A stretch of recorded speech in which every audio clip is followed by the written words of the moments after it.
Seth, you've made another mistake in the documents. The voice of my female boss, Manager Chloe, echoed in the office. I immediately stood up and headed towards her desk. Where's the mistake? The amount. The discount is supposed to be 15%, not 20%. But I checked with you about this the other day, Chloe, and you gave it the okay. I don't remember giving the okay for that.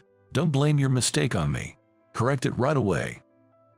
Despite Chloe's insistence, I was sure she had given the okay. She's always like this. She changes her mind constantly and forgets what she says. But she always insists she's right and never backs down. Our bosses like her common in every company. I'm sorry. Reluctantly, I apologized, went back to my desk, and began correcting the documents. My name is Seth. I'm 38, single, with no girlfriend. I work in sales at a cosmetics manufacturer. The cosmetics industry is predominantly female, and so is our company, with women making up 70% of the staff. There's a deep reason why I entered this industry. When I was a college student, my mother, who raised me single-handedly, passed away. She had worked at a cosmetics counter in a department store for many years, always meticulously made up every day before work. Even when her illness worsened and she was hospitalized, she never missed her daily makeup routine. When I put on my makeup and see my done-up face, it really boosts my confidence and makes me feel so happy, my mother used to say. Looking at a reflection in the large hand mirror, that's what my mom would say. Makeup isn't just for showing off to someone else. It's for women to have confidence in themselves and to live each day joyfully. My mother loved her job. She worked with conviction and pride. I wanted to be involved in the cosmetics work that my mother loved so much. Even now, 15 years after she passed away and I joined this company, I can't forget the smile on my mother's face, happy to see her made-up face in the mirror.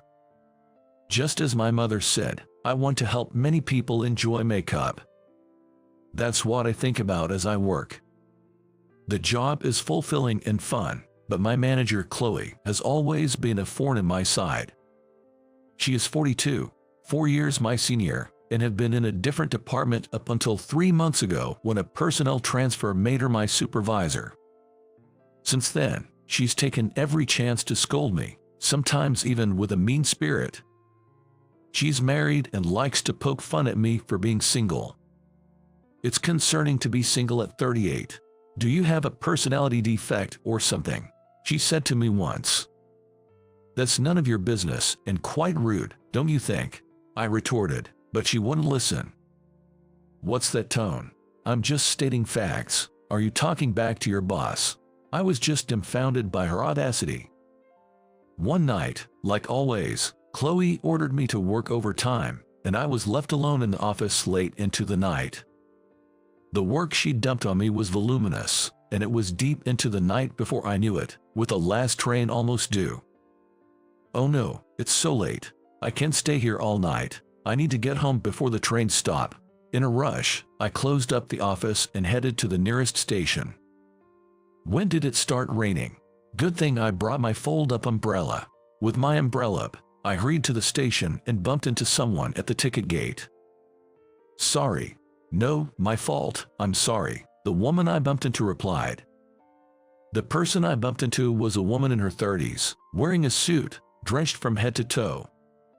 She must have been caught in the rain without an umbrella. As I went through the gate, an announcement indicated the last train had just left. I was so close, yet I didn't make it. No choice but to leave the station and head for the taxi stand. There, the woman I had bumped into earlier was walking in the same direction. When I got in line for a taxi, she lined up right behind me. Her hair was dripping wet, and she looked very cold. I wanted to do something for her but had no towel to offer, so I stood there, feeling concerned but helpless. When my turn came, and the taxi arrived, I addressed the woman behind me. If you'd like, please go ahead of me. Really? Are you sure? Yes, you're so drenched. You should get home quickly." "Thank you so much." She bowed deeply and got into the taxi. Watching the taxi drive away, I hoped she wouldn't catch a cold. A few days later, as usual, I arrived at work only to be greeted by Chloe shouting, "Seth, because of you, an important deal has been ruined." "What happened?" "Don't play dumb. The materials you prepared were for the wrong product." Theo from the client side was furious. "But I'm sure I prepared the exact materials for the product you told me, Chloe." However, Chloe insisted it was my mistake and wouldn't budge. "Just prepare new materials right away. As soon as they're ready, we're going to apologize to them. I don't know if they'll forgive us, but hurry up." So, I had no choice but to redo the materials. Once ready, I headed to the client's company with Chloe. The company was the head office of a popular retail chain among young people. Chloe was presenting there to get our products placed in their stores. Theo, the person in charge, frowned upon seeing us. "If it's about yesterday's matter, we've already decided on another manufacturer. Please leave." "Please don't say that. Just take a look at the materials at least, please." With that, Chloe bowed her head. I bowed mine as well. "I'm terribly sorry about yesterday. We've prepared new materials. Please, take a moment to consider them." But Theo wouldn't even take the materials. "We don't need them. Just go back, please." That's when it happened. "President Tyler, how are you?" Theo suddenly bowed to someone behind us. I instinctively turned around, and there she was, the woman I had given my taxi to the other day. "You're the person from the other day." She looked at me with wide eyes. "President Tyler, do you know him?" Theo asked, and she nodded emphatically. That lady was the president of this company. I was stunned in disbelief.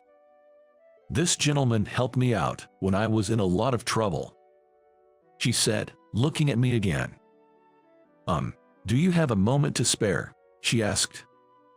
"Yes, of course," I replied. I sent Chloe back first and followed the lady. She led me to the president's office.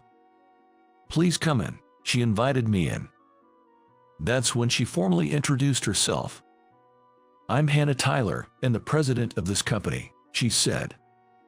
"I'm Zach from Candid Cosmetics." I introduced myself. We exchanged business cards. "I can't believe you're the president here. What a coincidence," I said. "It really is a surprise to meet you here again." I was quite startled, Hannah said, looking at the business card I had given her. "Seth, I would really like to thank you again for yesterday. Would you care to join me for dinner tonight?" she offered. "That's a bit much for just letting you go first in the taxi line," I said modestly. "No, it's not an exaggeration at all. I was caught in the rain unexpectedly that day and was so embarrassed to be soaking wet. Thanks to you, I was able to get home quickly, and it really helped me out. Please, let me treat you to dinner, just this once." She insisted with such sincerity that I found it hard to refuse. And after all, she was the president of a crucial business partner. Reluctantly, I accepted her dinner invitation. I returned to my company, finished my work on time, and went to the meeting place. According to Chloe, Hannah looks to be in her 30s but is actually 45 and single. She started her own company when she was young and has grown it significantly, a true career woman. The restaurant she had chosen was an upscale French restaurant. After giving my name, I was led to a private room where Hannah was already waiting. "I apologize for keeping you waiting." "No, I just got here myself. I'm honored to be invited to such a nice place." "No worries. I'm the one who should be thankful to you, Seth. It's just a token of my gratitude." Gratitude? For something as simple as giving up my spot in the taxi line. As I voiced my confusion, her expression turned a bit sad. "Let's order something to drink and toast. While we eat, let's talk at our leisure." With that, I ordered red wine from the server. Hannah chose a white wine. Before long, our drinks and dishes arrived, and we toasted. The food was exquisitely flavored, like nothing I'd ever eaten before. At first, Hannah made light small talk, but eventually, she started explaining why she was so grateful to me. My mother had been hospitalized with a stroke, and on the day I met you, I got a call from the hospital that she was critical. I was at work but rushed out in a panic. Then it started to rain. I didn't have an umbrella and didn't want to waste time buying one at a convenience store, so I ran to the station in the rain. That's when she bumped into me. She missed the last train and ended up in line for a taxi. In hindsight, I should have taken a taxi from the start, but I was so flustered at the time. She said with a rueful laugh. But thanks to you letting me go first for the taxi, I was able to be there for my mother's last moments. If I had been a bit later, I wouldn't have made it. Thanks to you, I was able to talk to her and say what I needed to. She continued and took a handkerchief from her purse to dab away the tears welling up in her eyes. I'm so sorry to hear that. I don't even know the right words to offer my condolences. I was stunned to learn that my simple act of giving up a taxi had allowed her to be with her parent in their final moments. At the time, I was only worried she might catch a cold from being so drenched, but knowing now that something much more serious was happening, I'm truly glad I didn't go ahead of her that day. Anyway, I really can't thank you enough, Hannah said, bowing deeply. No, I really didn't do anything significant, but if it's okay with you, may I know about what kind of person your mother was? I asked. Her eyes, wet with tears, lit up as she looked at me. Would you really like to know? She asked. Yes, of course, I would love to know, I encouraged her. Then Hannah shared detailed memories of her mother. Her family lost her father early on, and her mother raised her single-handedly. I could really empathize with her situation because it was just like mine. Her mother was apparently a nurse.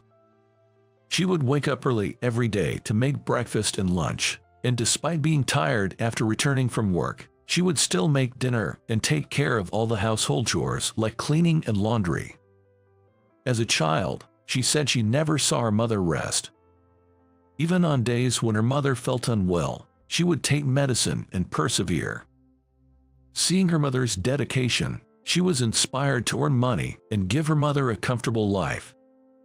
At 28, she took a leap and started her own company, becoming a president. Her mother continued nursing until retirement and then supported her by taking care of the household. Why don't you hire a housekeeper with all the money you have? I enjoy taking care of you, her mother would say, continuing to do the housework. She was an excellent cook, and her homemade dishes were delicious. Hannah, busy with her work after becoming president, never had the chance to learn cooking from her mother. For Hannah's sake, her mother had written down secret recipes in a notebook. You're not good at cooking, right? That's why I've written down recipes for various dishes in this notebook. From lasagna that you've always loved, to mashed potatoes, to chili con carne, everything you need to know to make them is right here. Thank you, Mom. After her mother fell ill with a stroke, she was unconscious and unable to communicate. But on the day she rushed to the hospital drenched from the rain, after receiving the critical notice. Mom, it's Hannah. Can you hear me? When she spoke, her mother opened her eyes and looked at her. She couldn't speak, but it seemed like she was listening to her daughter's voice. I believe my voice reached my mother in that moment, she said. Her mother had shed a single tear upon hearing her voice. I'm really glad I was able to express my gratitude to my mother for everything, she said as she dabbed her tears with a handkerchief. Hearing her story, I couldn't help but be reminded of my own mother and inadvertently began to cry as well. Seeing this, Hannah said with a voice full of tears, Seth, you're such a kind person. No, I replied. It's just that my mother also raised me by herself and passed away when I was in college, so I can really sympathize.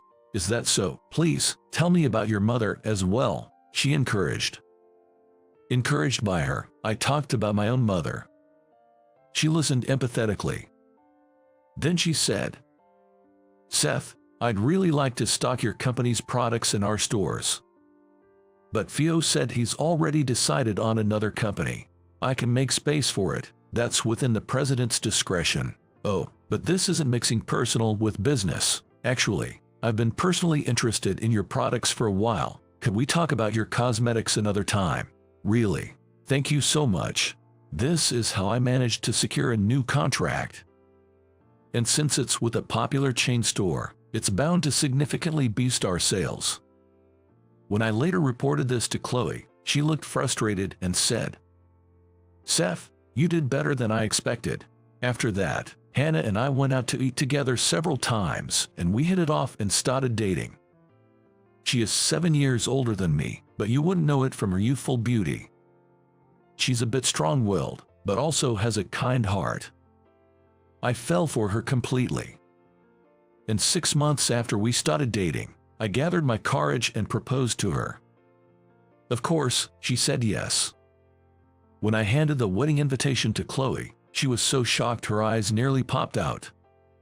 Wait, you and the president are getting married. What's going on?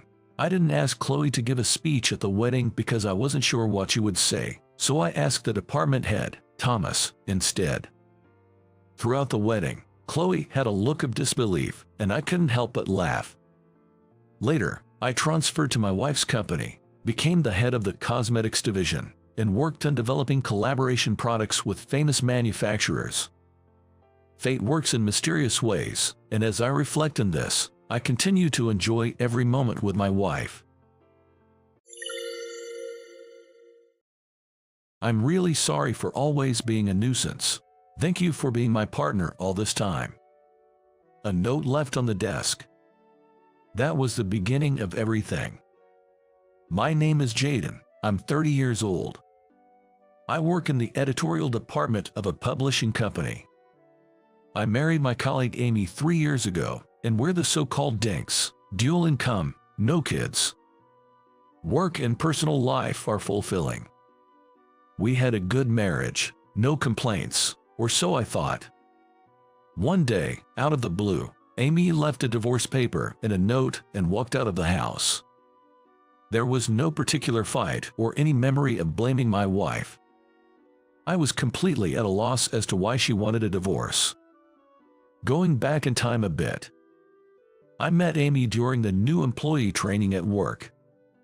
I was in my 5th year at the company, and the junior I was in charge of was Amy, fresh out of university.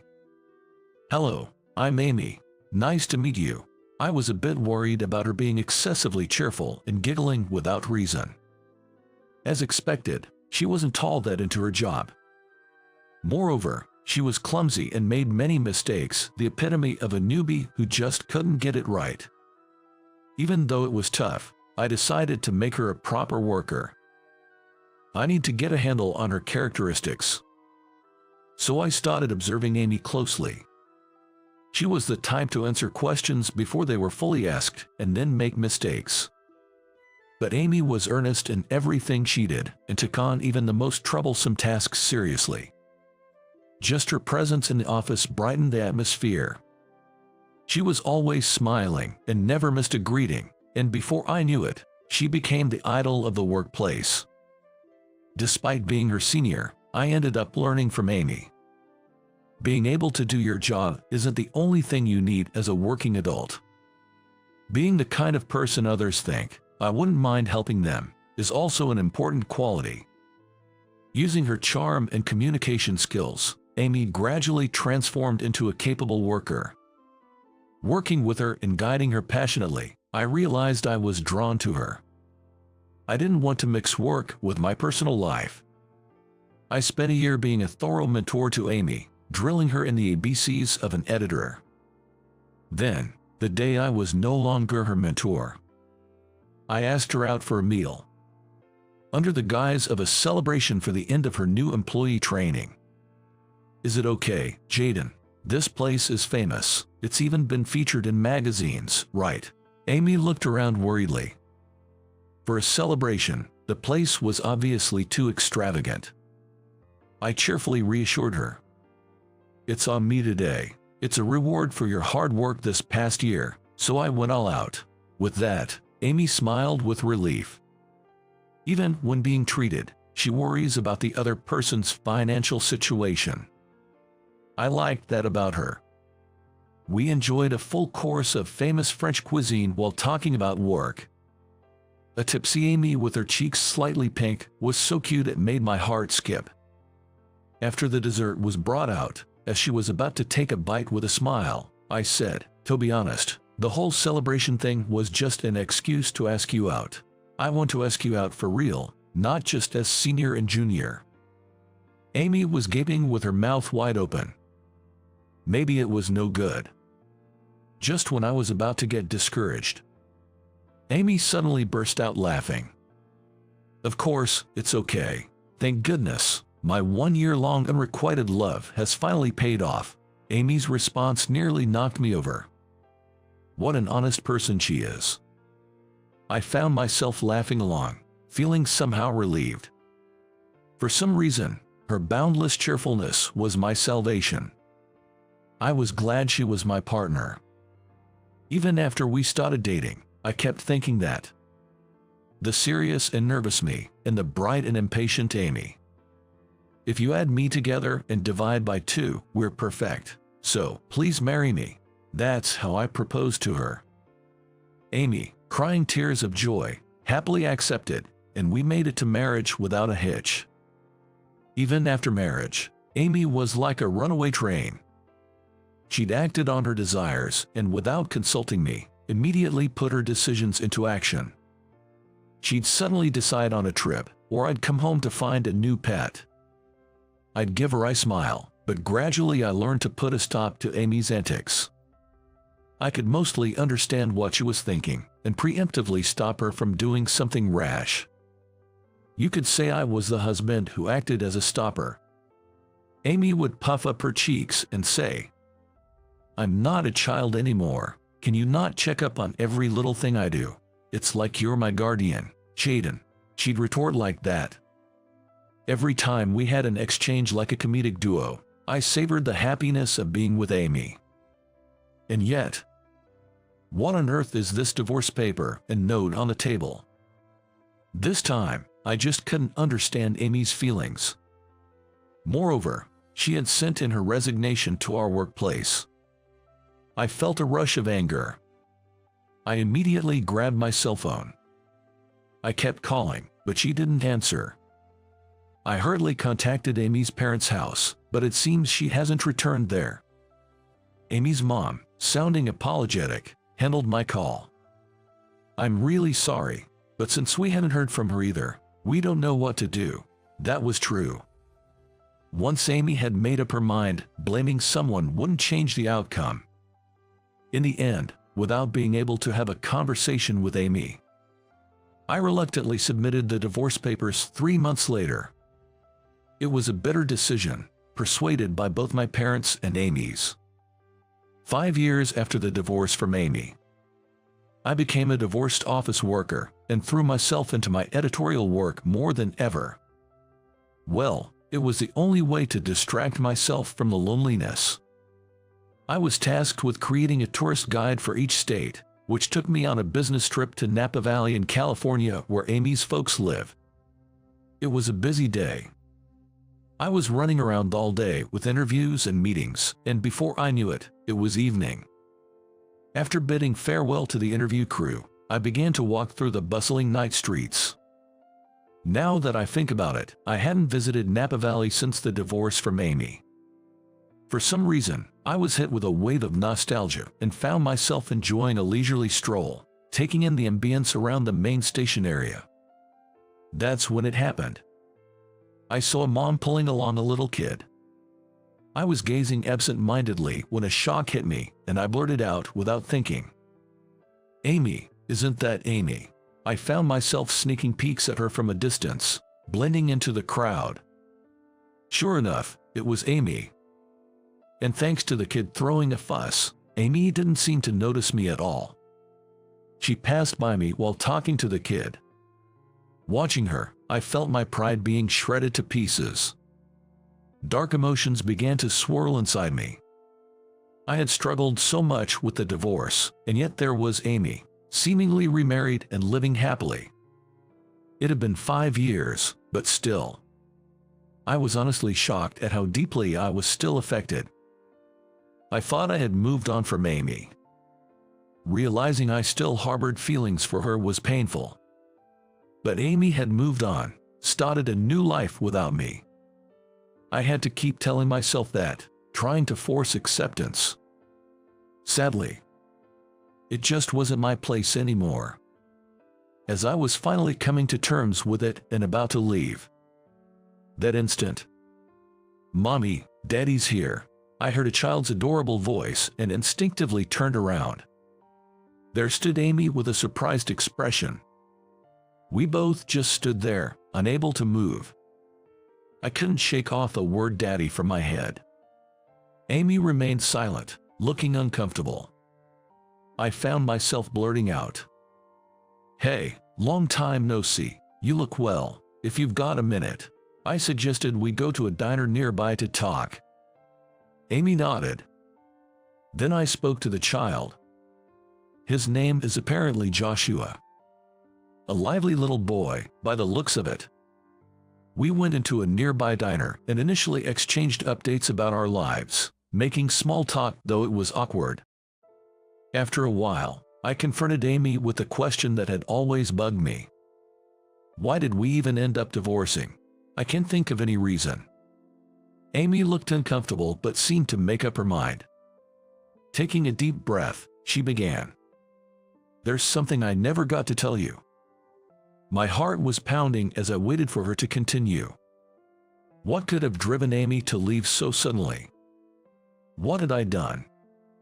"I found out your true feelings. I overheard you telling someone how my presence was a bother, how we married too soon." Even as she was entertaining a playful Joshua, Amy was seriously addressing me. Her voice was becoming tearful. Hearing that, she suddenly felt like she shouldn't be there, and she left the house, she said.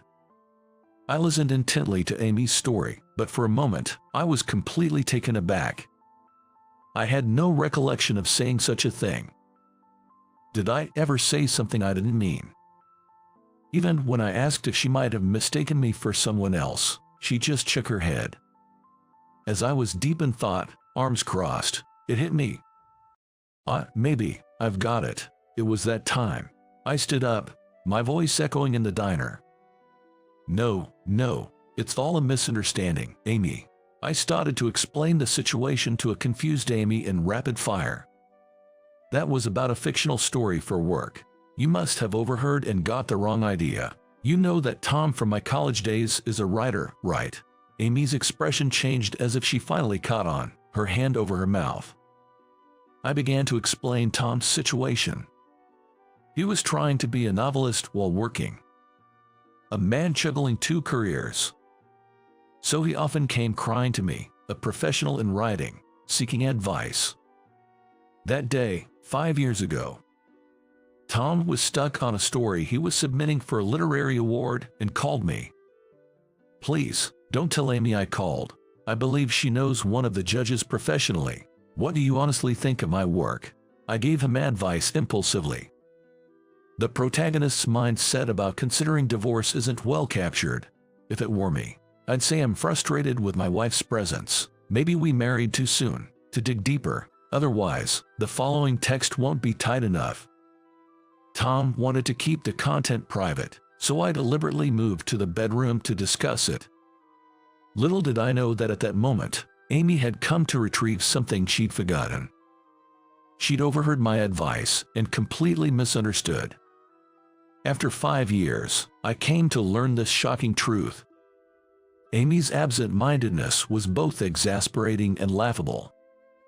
Although Amy tried to laugh it off awkwardly, her misunderstanding had led us to divorce. It's one of those situations where you can only laugh. Really, I'm so sorry for my mistake. Amy apologized, and there was no way I could say it's not your fault. Why hadn't she asked me about it before leaving? It was such a typical Amy misunderstanding. Amy started to share her story bit by bit. After divorcing you, Jaden, I planned to go back to my parents' house, but then I found out I was 2 months pregnant. I couldn't go back to you or my parents. So, she explained her situation to a publishing company she knew and got hired as a contract employee. Amy didn't want to be a burden to her parents, so she rented an apartment and somehow managed to give birth to my child alone. But being a single mom was harder than she'd anticipated. Struggling financially, Amy finally returned to her parents' house. She had cut off contact with them and got an earful when she showed up. I was listening, nearly collapsing from my chair, when I looked at Joshua eating his parfait. This boy is my son. I couldn't help but ask the question that was bugging me the most. Earlier, Joshua called me daddy, right? How does he know? Having never met me. Amy gave an awkward smile, maybe feeling uneasy. For Father's Day at daycare, they draw pictures. When he asked who's my dad, I showed him your photo. That's why he hugged you right away today. Learning so many shocking facts, my mind was in gridlock. Our divorce was based on a misunderstanding, and unknowingly, I had become a father to a son. While I was stunned, I'm really, truly sorry. Because of my assumptions and jumping to conclusions, I messed up your life and caused you trouble. Amy started apologizing fervently. As angry as I was inside, I couldn't help but start to find a humor in the situation. This is one heck of a life story, isn't it? I had always wanted kids from the start of my marriage, and I never wanted to divorce Amy in the first place. It's actually a happy situation for me. Thinking this, I found myself oddly accepting of Amy's wild ways. Me, who used to be so serious and stubborn. Now, not even fazed by having a child I didn't know about. I stopped Amy's earnest apologies and said, "It's okay, just calm down. More importantly, thank you for raising our child on your own these past 5 years. You must have had a tough time. You did well." Watching her tear up, I continued, "I'm sorry for creating a situation that could have made you think I wanted a divorce. I was so busy with work and constant business trips back then. It's not surprising you might suspect me of cheating. Perhaps remembering those times." Amy burst into tears. Yes, I had my faults too. I shouldn't just wrap it up as her jumping to conclusions. I gently suggested to Amy, "Why don't we put the craziness behind us and start over, you, me, and Joshua? What do you say?" As I said this, my wife sobbed. "Are you sure you want me, even though I'm such a scatterbrain? What if I cause trouble for you again?" Amy said. I laughed and said, "What are you talking about now? It's always been like that from the start. My dull life becomes fun and fulfilling only with an interesting twist like you. Let's go get a marriage registration form from the city hall." Hearing my sarcastic remark, a smile finally returned to Amy's face. Joshua, watching us smile, shouted, "Let's go. That's my boy. He knows how to cheer up Amy." The three of us walk hand in hand down the twilight road. To make sure we don't pass by each other again. To make sure we don't part again. That was the moment Amy and I truly became husband and wife. A year has passed since that fateful reunion in Napa Valley. We remarried without a hitch. Back to being the same quirky couple, and Joshua quickly accepted me. Today is Joshua's daycare sports festival. I'm dead set on winning the parent-child race. I'm going to win first prize for my son, who I made feel lonely for 5 years. Amy watches with amusement as I get fired up. Maybe I've treated Amy like a daughter in the past. But now we are each other's important life partners. I make a point to listen to Amy's opinion before making decisions. These past 5 years have been tough, but I'm determined to turn them into happy stories we can joke about. That's my resolve.